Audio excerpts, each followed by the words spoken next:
Hello students, this is Neelam. Dear students, आज की अपनी इस वीडियो में हम कवर करने वाले हैं क्लास फिफ्थ से हमारा चैप्टर नाइन्थ है, जिसमें हम developing a pollution free environment के बारे में देख रहे हैं। सो डियर स्टूडेंट्स, इसमें हम कैसे अपने आसपास के एनवायरनमेंट को पोल्यूशन से फ्री कर सकते हैं, कैसे उसको एक पोल्यूशन फ्री एनवायरनमेंट बना सकते हैं, तो उसके बारे में हमने पढ़ा। आज की इस वीडियो में हम इस बुक एक्सरसाइज को इंक्लूड करेंगे। तो आपने इस वीडियो को अच्छे से देखना है और जो भी आंसर आपको बताए जाते हैं उसको अपनी बुक में साथ के साथ फिल करना है और उसके बाद इसको अच्छे से समझते हुए अपनी नोटबुक में भी लिखना है। इसमें हम कर रहे हैं book exercise developing pollution free environment की। जब हमने इस चैप्टर को पढ़ा तो हमने देखा एनवायरनमेंट में लिविंग और नॉन लिविंग दोनों ही थिंग्स मिलकर एक इम्पोर्टेंट रोल प्ले करती है, एनवायरनमेंट को बनाती है। हम जो गार्बेज प्रोड्यूस करते हैं उस गार्बेज को दो मेन पार्ट में डिवाइड किया जाता है ग्रुप में, बायोडिग्रेडेबल और नॉन बायोडिग्रेडेबल। बायोडिग्रेडेबल वेस्ट वो होता है जो टाइम के साथ सॉइल में मिक्स हो जाता है और नॉन बायोडिग्रेडेबल वेस्ट वो होता है जो डिस्पोज नहीं होता, वो लंबे टाइम तक एनवायरनमेंट में रहता है और एनवायरनमेंट को हार्म करता है। तो इसके बारे में हमने देखा और कैसे हमें जो हम वेस्ट प्रोड्यूस कर रहे हैं उसको कैसे हम ख़त्म कर सकते हैं, कैसे रोक सकते हैं, कैसे उसको डिकम्पोज कर सकते हैं, तो इसके बारे में हम पढ़ चुके हैं। अभी बुक एक्सरसाइज में हमारे पास सबसे पहले आते हैं MCQs question, multiple choice questions. First हमारे पास है which of the following thing is not a non living thing.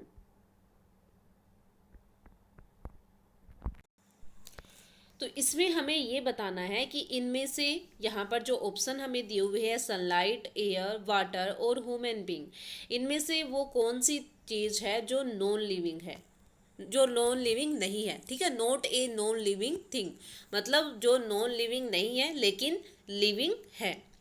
तो हमने देखा था नॉन लिविंग थिंग्स वो होती है जो ना चल फिर सकती है, ना सांस ले सकती है, ना खुद से ग्रो कर सकती है। लेकिन लिविंग थिंग्स चल फिर सकते हैं, सांस ले सकते हैं और खुद को ग्रो कर सकते हैं। तो उसी में हमारे पास यहाँ पर आता है राइट आंसर, हमारे पास आ जाएगा ह्यूमन बीइंग। ह्यूमन बीइंग जो है वो नॉन लिविंग थिंग्स नहीं है, ये क्या है, एक लिविंग थिंग्स है। Second question, un unclean and dirty surroundings causes. अगर एक अनक्लीन और डर्टी मतलब एक बेकार, बिल्कुल खराब और गंदा अगर हमारे आसपास एरिया होता है तो उसकी वजह से क्या होता है, तो सबसे पहले जर्म्स, फिर डिसीजेज, फिर एनवायरमेंटल डिग्रेडेशन या ऑल ऑफ दीज। मतलब अगर हमारे पास आसपास जो जगह है वो बहुत गंदी है तो उसकी वजह से क्या होगा, जर्म्स भी होंगे, डिसीजेज भी फैलेगी और एनवायरमेंटल डिग्रेडेशन भी होगा। तो ये सभी ऑप्शन हमारे लिए सही है, तो ऑल ऑफ दीज हमारे पास राइट आंसर आ जाएगा। Third, which of the following is non biodegradable waste material.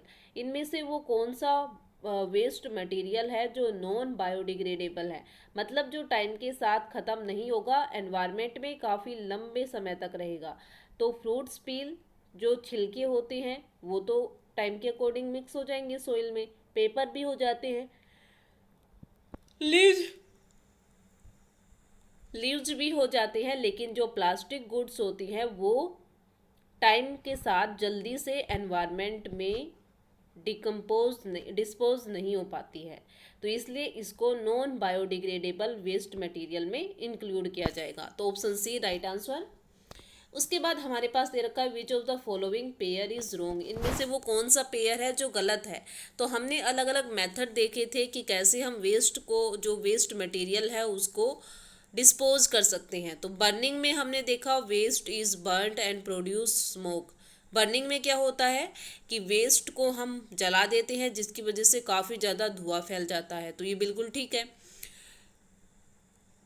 Compost पीट में देखा था a pit is dug and household waste is dumped in it. तो जो कंपोस्ट पिट था उसमें हमने देखा था कि हाउस होल्ड चीज़ें और जो पेट्स होते हैं उनकी जो गोबर होते हैं उन उससे मिलाकर खाद बनाना, तो ये भी बिल्कुल ठीक है। लैंडफिल के बारे में देखा था, garbage is dumped in deep ditches, कि गार्बेज को हम गड्ढे खोद देते हैं और उसमें डाल देते हैं, तो लैंडफिल में बिल्कुल यही था। तो जितने भी पेयर हमारे पास यहाँ पर दे रखे हैं वो सभी ठीक है, तो नन ऑफ दीज यहाँ पर हमारे पास आंसर आ जाएगा कि इनमें से कोई भी पेयर गलत नहीं है, सभी ठीक है। उसके बाद हमारे पास आता है the process in which waste material are treated in a way that they can be used again is called, मतलब जो वेस्ट मटेरियल होता है और उसको हम कुछ इस तरह से ट्रीट करें कि उसको हम दोबारा से यूज़ करने योग्य बना सके, तो उसको हम क्या बोलते हैं, तो उसको हम क्या बोलते हैं, रिसाइकलिंग बोलते हैं। तो रिसाइकलिंग के बारे में हमने पढ़ा था ना कि जो वेस्ट मटेरियल होता है उसको हम कुछ ऐसे ट्रीट करते हैं कि उसको दोबारा से भी हम यूज कर सकते हैं, तो इस प्रोसेस को हम क्या बोलते हैं, रिसाइकलिंग बोलते हैं। ऑप्शन ए हमारे पास राइट आंसर हो जाएगा। उसके बाद हमने क्वेश्चन भी देखे थे, इसमें ये क्वेश्चन हम टॉपिक के साथ साथ अपने कर चुके हैं।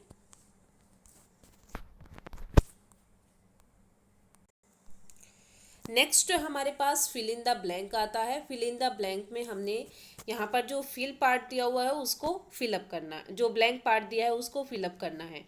तो फर्स्ट हमारे पास आता है plants need air water and blank to grow. तो जो आपके पास यहाँ पर सनलाइट दिया हुआ है, ये सनलाइट एक्चुअली आता नहीं, यहाँ पर ये ब्लैंक पार्ट आता और उसमें आपको सनलाइट फिल करना था, लेकिन यहाँ से मिस्टेक पे सनलाइट फिल कर दिया गया है, तो ये आप यहाँ पर ठीक कर लोगे।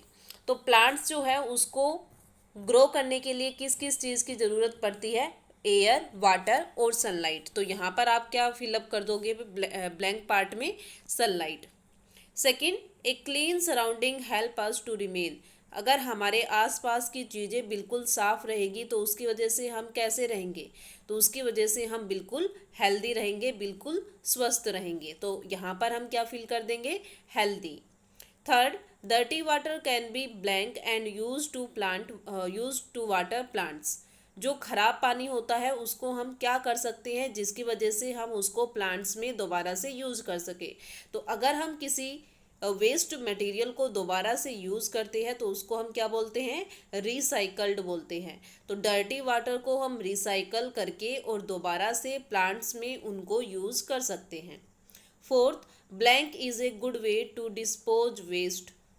वेस्ट को डिस्पोज करने का सबसे अच्छा मेथड वे कौन सा है, तो सबसे अच्छा मेथड है कंपोस्ट पेट्स, ठीक है। तो यहाँ पर हम क्या भर देंगे, compost pit. Fifth, blank blank and blank are the 3 R keeping the environment clean and healthy. Environment को बिल्कुल साफ और सुथरा रखने के लिए 3 R जो है वो काफ़ी इंपॉर्टेंट रोल प्ले करते हैं। और ये 3 R कौन कौन से हैं, इनके नाम बताओ। तो देखो इन तीनों के नाम R से स्टार्ट होते हैं, इसलिए इनको क्या बोलते हैं, 3 R बोलते हैं। ओके, तो 3 R में फर्स्ट का मतलब होता है रीयूज़ करना, सेकंड का मतलब होता है रिसाइकल्ड करना, और थर्ड का मतलब होता है रिड्यूस करना। रीयूज़ मतलब जो चीज़ हम यूज़ कर रहे हैं अगर दोबारा से उसको रीयूज़ कर सकते हैं तो रीयूज़ कर लेना चाहिए। रिसाइकल्ड जो वेस्ट चीज़ें, वेस्ट मटेरियल है उसको इस तरह से ट्रीट करें, उसको इस तरह से देखें कि उसको दोबारा से हम यूज़ कर सकें, उसको रिसाइकल्ड बोलते हैं। रिड्यूस मतलब जितनी ज़रूरत हमें है सामान की उतना ही यूज़ करें, उससे ज़्यादा ना करें, तो वो किस में आ जाएगा, रिड्यूस में। तो ऐसे करके 3 R जो है ये अगर हम इन तीनों R को रीयूज़, रिसाइकल्ड और रिड्यूस को फॉलो करते हैं तो इसकी वजह से हमारा एनवायरनमेंट क्लीन और हेल्दी होता है। उसके बाद हमारे पास यहाँ पर अनस्क्रम्बल्ड लेटर दिए हुए, मतलब एक वर्ड है जिसके एक जिसमें जो अल्फ़ाबेट है वो आगे पीछे करके यहाँ पर दिए हुए हैं और इनको आपको एक प्रॉपर सीक्वेंस में रखना है और उस वर्ड का पता लगाना है। तो सबसे फर्स्ट जो आपके पास दिया हुआ है उसमें NBRUGIN, ये अनस्क्रम्बल्ड लेटर है और इनको आपने एक प्रॉपर सीक्वेंस में बनाना है। तो इनसे जो हमारे पास वर्ड बनेगा इस चैप्टर के अकॉर्डिंग वो होगा बर्निंग, BURNING। सेकंड सेकंड हमारे पास दे रखा है LLIFSNALD। तो अपनी इस चैप्टर के अकॉर्डिंग इन लेटर से हमारे पास जो एक सीक्वेंस में वर्ड बनेगा वो होगा लैंडफिल्स के बारे में, LANDFILLS। थर्ड हमारे पास दे रखा है YCLCERGIN। इसी से रिलेटेड इस चैप्टर में हमारे पास जो वर्ड बनेगा वो होगा रिसाइकलिंग, RECYCLING। उसके बाद फोर्थ हमारे पास दिया हुआ है DGEARDLEBA। तो इसी के अकॉर्डिंग इस चैप्टर के अकॉर्डिंग हमारे पास जो वर्ड बनेगा वो होगा डिग्रेडेबल, DEGRADABLE। तो डिग्रेडेबल यहाँ पर हमारे पास यहाँ से वर्ड आएगा। ओके, तो ऐसे करके जो अनस्क्रम्बल्ड लेटर्स हैं इनको हमने एक प्रॉपर सीक्वेंस में रखना है और बताना है कि वो कैसे सही होंगे, किस क्या वर्ड उनसे बनेगा।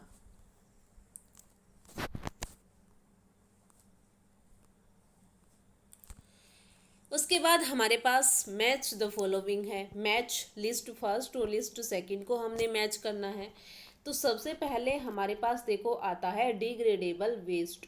यहाँ पर हमें लिस्ट सेकंड में कुछ ना कुछ डिग्रेडेबल वेस्ट से रिलेटेड बात दी गई होगी। तो डिग्रेडेबल वेस्ट में देखो मैन्योर तो नहीं आएगा, एल्यूमिनियम कैन भी नहीं होती, और वेजिटेबल पील्स ये बिल्कुल ठीक है।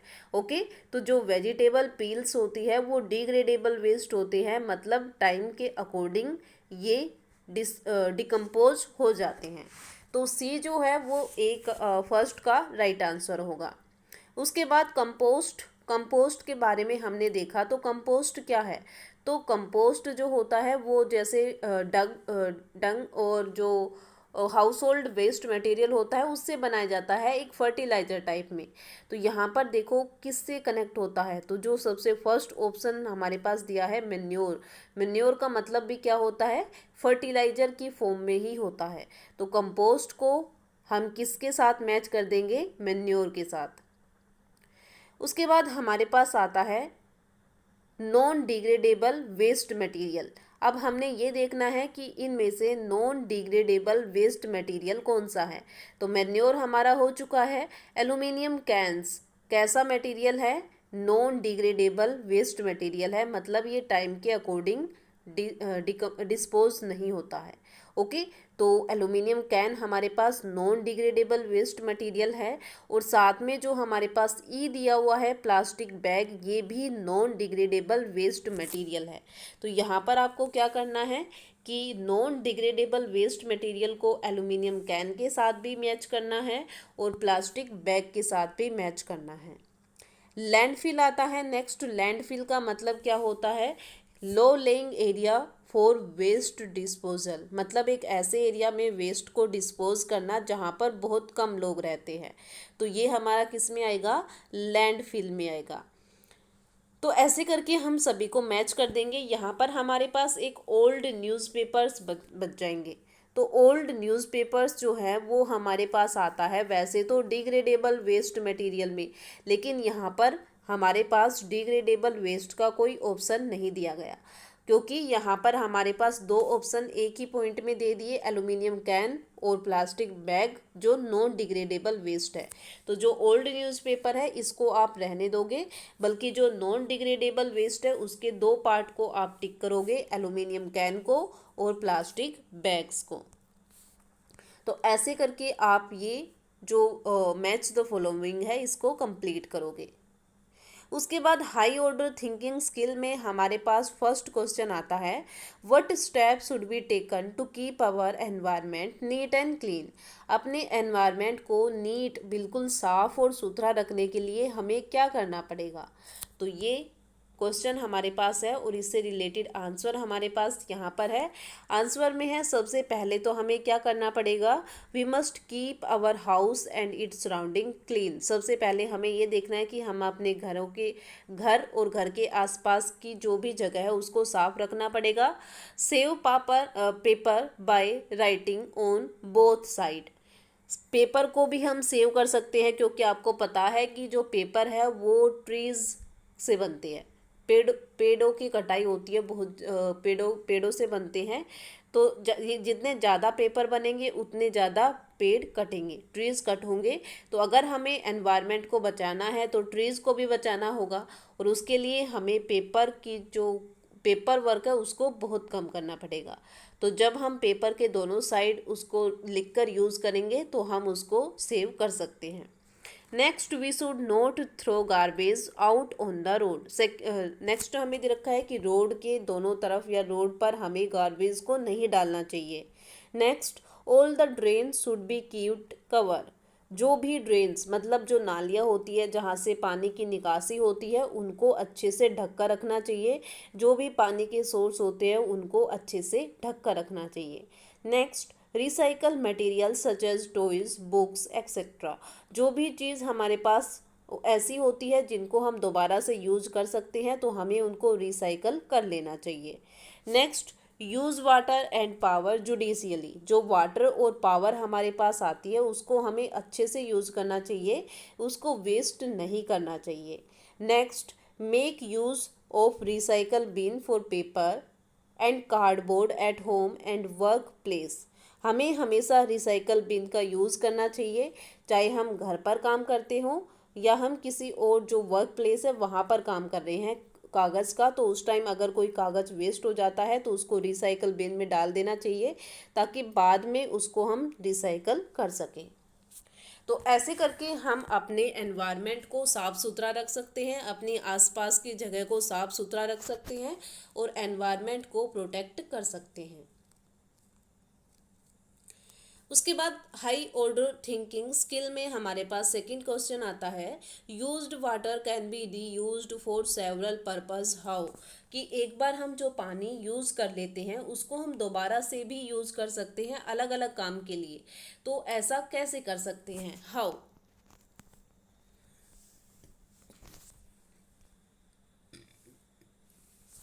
तो वैसे मैं एक बार आपको बता देती हूँ डायरेक्ट कि जैसे हमने क्या किया कि हमने जो पानी है उसको यूज़ किया कपड़े धोने के लिए, ठीक है, वॉशिंग क्लॉथ के लिए हमने उस पानी को यूज़ कर लिया। तो जो पानी हमारे पास बच जाता है उसको हम दोबारा से यूज़ कर सकते हैं। कैसे कि हमारे पास जो गार्डन में प्लांट्स होते हैं उन प्लांट्स में हम वो पानी डाल सकते हैं, या जो बाहर की जगह होती है घर से बाहर की, तो वहाँ पर हम उसको अगर वो पक्की है तो उसको साफ कर सकते हैं, या जो अपने व्हीकल्स हैं उनको उसको भी उस पानी से हम साफ कर सकते हैं। मतलब पानी हमने यूज़ कर लिया, उससे कपड़े धो लिए, लेकिन बाद में जब वो बच जाता है तो उसको हम अलग अलग जगह पर यूज़ कर सकते हैं। इसके अलावा हम और वाटर को कैसे रीयूज़ कर सकते हैं। इंस्टॉल ए रेन बैरल, मतलब जो बारिश का पानी है उसको हम उसको इंस्टॉल करके रखें और जब भी हमें ज़रूरत हो हम उसका यूज़ कर ले। Save past water, save when you wish fruit wash fruit and vegetable. जब हमने फल और सब्जियां धोई तो उसके बाद जो पानी हमारे पास बच जाता है तो उसको हम अलग अलग जगह पर यूज़ कर ले, पेड़ पौधों में डाल दे, या जो घर की साफ़ सफाई है उसमें यूज़ कर ले। Install a grey water system, reuse drinking water, recycle aquarium water. जो एक्वेरियम का पानी होता है जिसमें मछलियाँ पालते हैं हम अपने घरों में, तो जो एक्वेरियम का पानी होता है उसको हमें साफ़ करना पड़ता है, तो उस पानी को भी हम दोबारा से रीयूज़ कर सकते हैं। जो अनवांटेड आइस, हमारी फ्रिज में कई बार ऐसा होता है कि बहुत ज़्यादा बर्फ़ आ जाती है तो उस बर्फ़ को भी हम दोबारा यूज़ कर सकते हैं। तो ऐसे करके जो वाटर से रिलेटेड जो एक बार जो चीज़ हमने पानी यूज़ कर लिया है उसको भी हम बचाकर दोबारा से यूज़ कर सकते हैं। तो ये था हमारा चैप्टर जिसमें हमने डेवलपिंग पोल्यूशन फ्री एनवायरनमेंट के बारे में इसकी बुक एक्सरसाइज को कंप्लीट कर लिया है। तो ये बुक एक्सरसाइज आपको अपनी नोट बुक में पहले फिलअप करनी है और उसके बाद अपनी नोटबुक में भी इसको कंप्लीट करना है। तो आई होप जो पार्ट हमने इसमें कवर किया है वो आपको अच्छे से समझ आ गया होगा। अगर किसी भी क्वेश्चन में कोई भी प्रॉब्लम है तो वो आप मेरे साथ डिस्कस कर सकते हो। Thank you.